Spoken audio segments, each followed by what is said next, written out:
स्वागत है आपका अपने YouTube चैनल स्टडी फैक्ट में। तो आज हम डिस्कस करेंगे आने वाली आगे परीक्षाओं में आने वाली NTPC और ग्रुप डी की परीक्षाओं में आने वाले टॉप 20 स्टडी क्वेश्चंस का। तो हमारा पहला प्रश्न है, जिस समय दिल्ली ब्रिटिश राजधानी बनी उस समय वायसराय कौन था? तो उस समय हमारे वायसराय थे लॉर्ड हॉर्डिंग।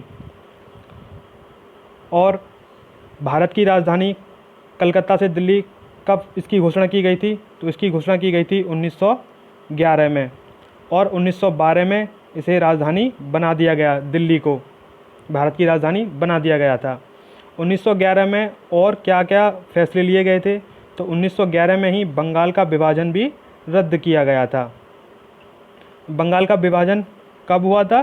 तो ये हुआ था 1905 में। और उस समय वायसराय कौन था भारत के? तो वो थे लॉर्ड कर्जन। कौन थे? Lord Curzon. बढ़ते हैं अपने नेक्स्ट क्वेश्चन की ओर। सन 1936 में भारतीय नागरिक स्वतंत्रता संघ की स्थापना किसने की थी? तो ये की थी जवाहरलाल नेहरू ने। किसने की थी? जवाहरलाल नेहरू ने। और कहाँ पर की थी ये? तो ये की थी मुंबई में। इसका उद्देश्य क्या था? इसका उद्देश्य था सरकार का विरोध करने का अधिकार प्राप्त करना। और इससे जवाहरलाल नेहरू से और क्या फैक्ट बनते हैं? तो इन्होंने 1929 में लाहौर अधिवेशन में ये अध्यक्ष थे, और इन्होंने ही पूर्ण स्वराज की मांग की थी। और इन्होंने 31 दिसंबर 1929 को रावी नदी के तट पर झंडा फहराया था। तभी से हमारे 26 जनवरी को स्वाधीनता दिवस मनाया जाता है। आइए बढ़ते नेक्स्ट क्वेश्चन की ओर। पीतल किसकी मौजूदगी में निरंतर रहने से वायु में रंगहीन हो जाता है? तो ये हो जाता है हाइड्रोजन सल्फाइड के संपर्क में आने से। ठीक है, नेक्स्ट क्वेश्चन। प्रथम भारतीय आर्यभट्ट किस वर्ष छोड़ा गया था? तो ये छोड़ा गया था 1975 में, और ये छोड़ा गया था रूस के द्वारा। बनाया इसको इसरो ने था। किसने बनाया था? इसरो ने। और छोड़ा किसने था? रूस ने। और विश्व का सबसे पहला उपग्रह किसने भी छोड़ा था? तो वो भी किसने छोड़ा था? रूस ने, 1957 में, जिसका नाम था स्पुतनिक। आइए बढ़ते नेक्स्ट क्वेश्चन की ओर। वल्लभ भाई पटेल को सरदार की पदवी किसने दी थी? तो ये दी थी बारदोली की महिलाओं द्वारा, महात्मा गांधी जी के द्वारा। बारदोली की महिलाएं जो थी उनके द्वारा ये दी गई थी, लेकिन दी किसने थी? महात्मा गांधी ने। और कब दी थी? 1928 में, बारदोली सत्याग्रह के दौरान सरदार की उपाधि दी गई थी, सरदार वल्लभ भाई पटेल, जब से इनका नाम हो गया। आइए बढ़ते नेक्स्ट क्वेश्चन की ओर। भारतीय संविधान के अनुच्छेद में यह घोषणा की गई है कि इंडिया अर्थात भारत डैश है। क्या है? तो ये भारत है राज्यों का संघ। भारत क्या है? एक राज्यों का संघ है। तो ये किस भाग में कहा गया है? तो ये कहा गया है भाग 1 में। और अनुच्छेद की बात करें हम, तो किस अनुच्छेद में इसका वर्णन है? तो ये है 1 से लेकर 4 तक। अनुच्छेद 1 से लेकर 4 तक किसका वर्णन किया गया है? कि भारत एक राज्यों का संघ है। आइए बढ़ते नेक्स्ट क्वेश्चन की ओर। भारतीय संविधान के किस अनुच्छेद में सरकारी रोजगार में नागरिकों के लिए समान अवसर का प्रावधान है? तो ये है अनुच्छेद 16 में। किस में है? अनुच्छेद 16 में, रोजगार में समान अवसर। अब बात करें अनुच्छेद 21। तो 21 क्या है? जीवन जीने का अधिकार, राइट टू लीव।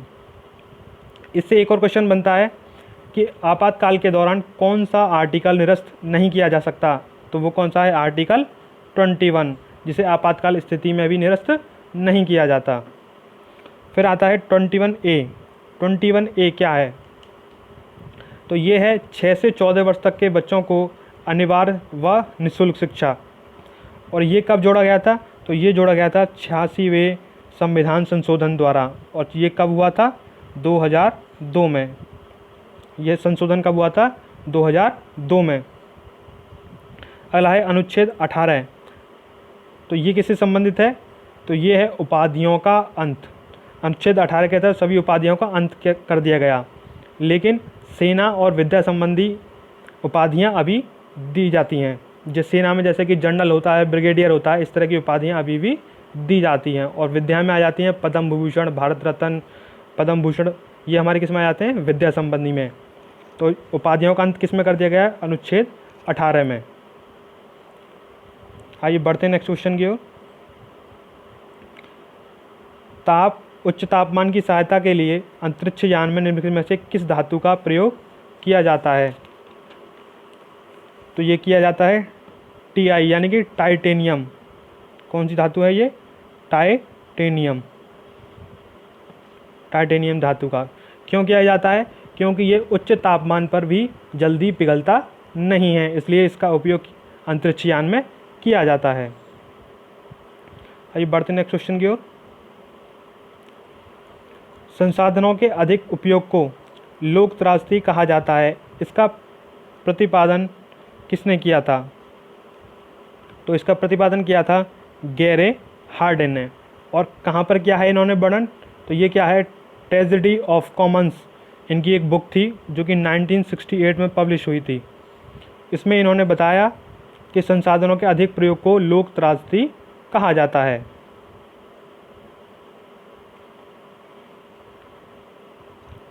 अगला क्वेश्चन है, राष्ट्रीय युवा दिवस कब मनाया जाता है? तो ये मनाया जाता है 12 जनवरी को। क्यों मनाया जाता है? ये मनाया जाता है स्वामी विवेकानंद की जयंती पर। स्वामी विवेकानंद जो कि 1893 में 1893 में शिकागो के धर्म सम्मेलन में इन्होंने भाग लिया था, और तभी से इनको तूफ़ानी हिंदू कहा जाने लगा।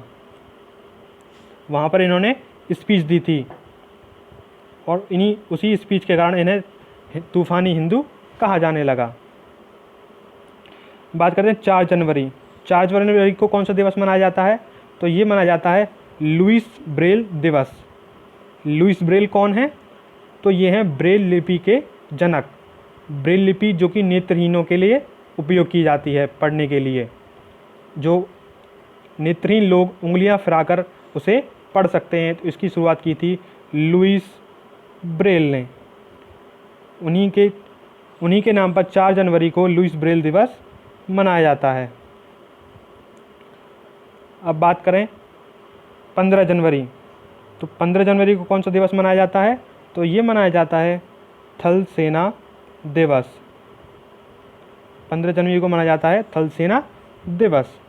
और 30 जनवरी की बात करें तो 30 जनवरी को कौन सा दिवस मनाया जाता है? तो इस दिन मनाया जाता है शहीद दिवस। 30 जनवरी को मनाया जाता है शहीद दिवस। इसी दिन नाथूराम गोडसे ने गांधी जी को संसद भवन में गोली मारकर हत्या कर दी थी। आइए बढ़ते हैं नेक्स्ट क्वेश्चन की ओर। हार्मोन के रूप में कार्य करने वाला प्रोटीन का कौन सा इनमें से एक उदाहरण है? ऐसा कौन सा प्रोटीन है जो कि हार्मोन के रूप में भी कार्य करता है? तो इसका सही जवाब है ऑप्शन ए, ऑक्सीटोसिन। अब बात करें कि और कौन से ऐसे हार्मोन हो सकते हैं जो प्रोटीन के रूप में भी कार्य करते हैं। तो एक तो हो गया हमारा ऑक्सीटोसिन, दूसरा है सोमेट्रोट्रोजिन,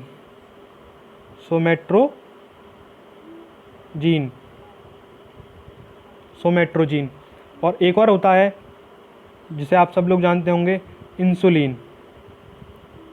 ये 3 ऐसे हार्मोन हैं जो कि प्रोटीन के रूप में भी कार्य करते हैं।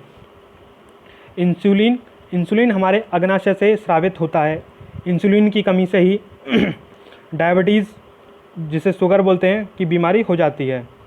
तो हमारे 3 ऐसे प्रोटीन हैं जो हार्मोन के रूप में कार्य करते हैं, ऑक्सीटोसिन, सोमेट्रोजिन और इंसुलिन। आइए बढ़ते हैं नेक्स्ट क्वेश्चन की ओर। जनसंख्या के अध्ययन को क्या कहा जाता है? तो ये कहते हैं, इसका सही जवाब है सी, जनसांख्यिकी, जनसंख्या का अध्ययन। तो इससे संबंधित क्वेश्चन बन जाते हैं और भी कि पहली जनगणना कब की गई थी। तो ये हुई थी 1872 में। किसके शासनकाल में? लॉर्ड मेयो के शासनकाल में। और उसके बाद में कब हुई थी? फिर हुई थी 1881 में। तो ये किसके शासनकाल में हुई थी? Lord Ripon. और तभी से नियमित 10 वर्ष पर जनगणना की जाने लगी 1881 से ही। और अब कब होगी? 2021 में इसके आंकड़े जारी किए जाएंगे और इसका कार्य शुरू हो चुका है। आइए बढ़ते हैं नेक्स्ट क्वेश्चन की ओर। भारत छोड़ो आंदोलन के दौरान समांतर सरकार का गठन कहाँ किया गया था? तो ये किया गया था बलिया में। और इसका नेतृत्व किसने किया था? चिट्टू पांडे ने। इसका नेतृत्व किसने किया था? चिट्टू पांडे ने। यहाँ शब्द आया है बलिया। तो बलिया से ही हमारे एक मुख्य क्रांतिकारी थे जिनका नाम था मंगल पांडे। मंगल पांडे को 8 अप्रैल 1857 को फांसी दे दी गई थी। मंगल पांडे जी को क्यों दी गई थी? क्योंकि इन्होंने क्रांति शुरू की थी अंग्रेज़ों के खिलाफ, 1857 की क्रांति जिसे कहा जाता है। और ये कहाँ से शुरू हुई थी? तो ये शुरू हुई थी बैरकपुर से, जो कहाँ पर है? कोलकाता से। तो 1857 की क्रांति कहाँ शुरू हुई थी? बैरकपुर, कोलकाता में। और क्यों शुरू हुई थी? क्योंकि सेना में चर्बी युक्त लगे कारतूसों को मुंह से खोलने से मना कर दिया था सेना ने। इसलिए ये 1857 का विद्रोह किया गया था जिसका नेतृत्व मंगल पांडे ने किया था। आइए बढ़ते नेक्स्ट क्वेश्चन की ओर। अमरबेल, जिसे कस्कूटा भी कहते हैं, ये एक क्या होता है? तो ये होता है परजीवी, जो दूसरों पर आश्रित होता है, वो क्या कहलाता है? परजीवी। आइए बढ़ते नेक्स्ट क्वेश्चन की ओर। नाइट्रोजन किसका अनिवार्य घटक है? तो ये है प्रोटीन का। नाइट्रोजन किसका अनिवार्य घटक है? ये है प्रोटीन का। प्रोटीन का निर्माण नाइट्रोजन के द्वारा ही होता है। और ये हमारी सभी प्रकार की जितनी भी दालें होती हैं, सोयाबीन होते हैं, इन सभी में क्या पाया जाता है? नाइट्रोजन। और प्रोटीन को पचाने के लिए कौन सा, हमारे पेट में प्रोटीन को पचाने के लिए HCl का कार्य करता है। सागासो समुद्र किस महासागर में स्थित है? सागासो समुद्र किस महासागर में स्थित है? तो ये है अटलांटिक महासागर में। अटलांटिक महासागर को अंध महासागर भी कह देते हैं। और अटलांटिक महासागर कैसे आकार का है? तो ये है एस आकार का। ये अक्सर पूछ लेता है कि अटलांटिक महासागर अंग्रेजी अक्षर के किस आकार का है? तो ये है एस आकार का। अब बात करते हैं सागासो समुद्र की। तो ये है क्या? अटलांटिक महासागर में एक घास का बहुत ही बड़ा क्षेत्र पाया जाता है जिसे कहते हैं सागासो समुद्र। उस घास का नाम ही सागासो है, जिसके नाम पर इसे सागासो समुद्र नाम दिया गया है। अधिकतम सामाजिक लाभ का सिद्धांत किसका बुनियादी सिद्धांत है? तो ये है राजकोषीय अर्थशास्त्र का।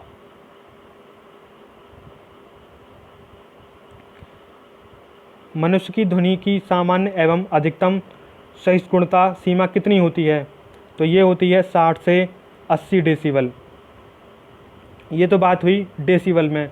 अगर हम आवृत्ति यानी फ्रीक्वेंसी की बात करें तो वो कितनी होती है? तो होती है 20 हर्ट्ज से 20,000 हर्ट्ज तक आदमी सुन सकता है। अगर 20,000 हर्ट्ज से ऊपर हो जाए तो उन्हें क्या कहते हैं हम?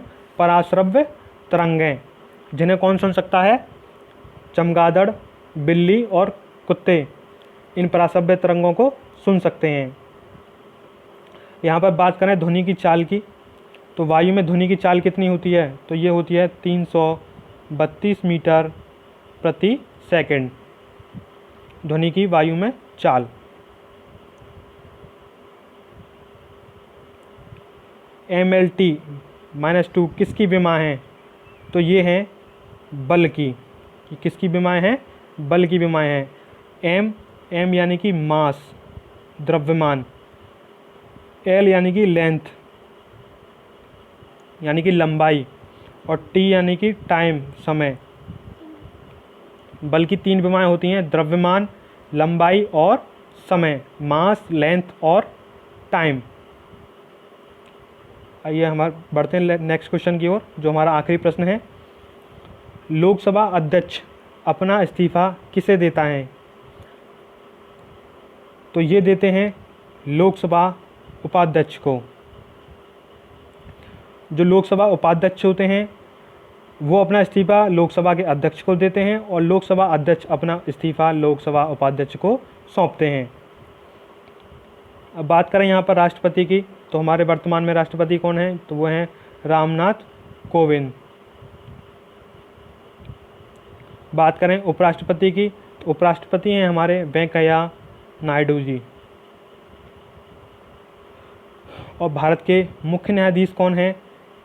तो ये हैं S.A. बोबड़े, S.A. बोबड़े, शरद अरविंद बोबड़े, जो कि 47वें क्रम के हमारे मुख्य न्यायाधीश हैं। अब लोकसभा अध्यक्ष की बात करें, तो लोकसभा अध्यक्ष कौन है हमारे? ओम बिरला जी। और कभी कभार प्रश्न ये भी पूछ लेता है कि हमारे प्रथम लोकसभा अध्यक्ष कौन थे? तो ये थे गणेश वासुदेव मावलंकर। तो आज का हमारा सेशन यहीं पर समाप्त होता है। वीडियो आपको कैसा लगता है? वीडियो को लाइक करें, चैनल को सब्सक्राइब करें। धन्यवाद। जय हिंद।